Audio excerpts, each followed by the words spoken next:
قد جاء مهديكم وظهرت آية فاسعوا بصدق القلب يا فتياني.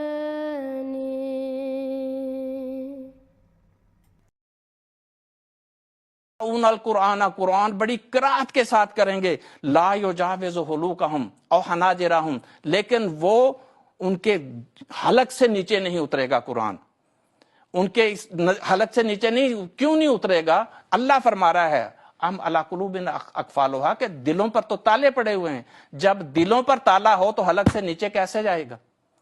یہی کیفیت آج ہو چکی ہے کہ قرآن نے واضح کر دیا ہے کہ خدا کے بندوں کسی صورت میں اللہ کی عبادت سے نہ روکنا. وہ عیسائی بھی گرجے میں عبادت کر رہا ہے، اس کو بھی نہ روکو. یہودی بھی اپنے عبادت گاہ میں عبادت کر رہا ہے، اس کو بھی نہیں. ہم تو پھر کلمہ پڑھنے والے ہیں، آپ ہمیں روک رہے ہو. تو رسول خدا صلی اللہ علیہ وسلم نے فرمایا کہ ایسے لوگ ہوں گے، بظاہر وہ خود قرآن بھی پڑھیں گے، تلاوتیں بھی کریں گے، اور پھر دوسری حدیث میں فرمایا مساجدہم عامرہ وہی خراب من الہدی علماؤہم شر من تحت ادیم السماء، کہ ان کی مسجدیں بظاہر بھری ہوئی ہوں گی، اس میں خوبصورت ہوں گی، نمازیں بھی پڑھ رہے ہوں گے، لیکن وہ ان کے علماء بدترین مخلوق ہوں گے جو زمین کے نیچے ہوں گے. بس آج یہ چیز ہمیں پھر کہتے ہیں، اب اللہ فرما رہا ہے کہ نمازیں نہ چھوڑنا ورنہ مشرک ہو جاؤ گے. یہ کہہ رہے ہیں نمازیں لازمی چھوڑو، ہم نہیں چھوڑ سکتے. آج ہمارے اوپر یہ رات پیدا کر دی گئی ہے، ظلم کی رات چھائی ہوئی ہے. لیکن یہ یاد رکھیں، میں اپنے دوستوں کو، اپنے بھائیوں کو، اپنی بہنوں کو یہ عرض کرنا چاہتا ہوں کہ یہ رات تو ہے، لیکن یہ لیلۃ القدر ہے، یہ قدر والی رات ہے، جس کے بارے میں خدا تعالیٰ نے بیان فرمایا کہ لیلۃ القدر خیر من الف شہر، یہ 1000 مہینوں کی باتوں سے بہتر ہے. کیونکہ جب کسی کے اوپر مصیبت کا وقت آتا ہے تو لوگ چھوڑ کے چلے جاتے ہیں.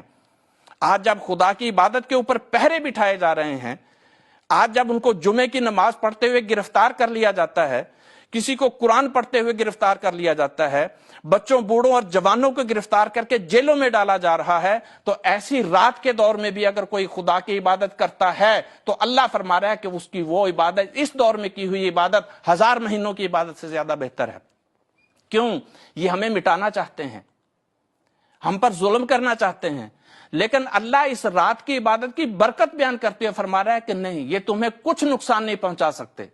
انفرادی طور پر نقصان ضرور ہوں گے، وہ آزمائش ہے خدا کی طرف سے، لیکن حقیقت یہ ہے، فرمایا تنزل الملائکۃ والروح فیہا باذن ربہم من کل امر سلام، کہ اس میں اللہ کے فرشتے، اللہ کی روح اترے گی جو تمہارے لیے ہر معاملے میں سلامتی کا پیغام لے کے آئے گی، کہ تمہیں کوئی نقصان خدا تعالیٰ نہیں ہونے دے گا. بحیثیت جماعت تم ترقی پہ ترقی کرتے چلے جاؤ گے. تو یہ تب تک ہے حتی مطلع الفجر، جب تک فجر طلوع نہیں ہوتی، جب تک خدا تعالیٰ غلبے کا وقت نہیں لے آتا، یہ برکتیں ہمارے ساتھ رہیں گی. اگرچہ یہ آزمائش ضرور ہے، یہ رات ہے، لیکن اس رات کو اللہ تعالیٰ نے روشن کر دیا ہے ہمارے سامنے. آج کل دیکھیں، یہ اتفاق کی بات ہے کہ جب آج گرفتاریاں ہو رہی ہیں، نمازوں سے روکا جا رہا ہے، جمعے سے روکا جا رہا ہے، آج رمضان کا مہینہ ہے، اور آج سے وہ آخری عشرہ بھی برکتوں اور رحمتوں والا شروع ہو رہا ہے، جس کے اندر لیلۃ القدر آیا کرتی ہے. تو یہ آخری عشرہ بھی لیلۃ القدر والا عشرہ ہے، یہ زمانہ بھی لیلۃ القدر والا زمانہ ہے. تو اس عشرے کے اندر خدا تعالیٰ کے سامنے جتنا جھک سکتے ہیں وہ جھکیں، اور اس کے کوچے میں ایک شور مچا دیں اور عرض کریں خدا تعالیٰ کے حضور کہ دن چڑھا ہے دشمنان دین کا، ہم پر رات ہے. اے میرے سورج نکل باہر کہ میں ہوں بے قرار. کہ آج اس رات کے اندر وہ خدا کا نور ہمارے سامنے ہے، وہ خدا کا نور ہمیں لے کے چل رہا ہے. اس نور، اے خدا، ہم تیرے نور کو چھوڑ کر ان اندھیروں کے پیچھے کیسے چل پڑیں؟ تو ہماری حفاظت فرما. پس اس عشرے کو ایک فیصلہ کن عشرہ بنا دے.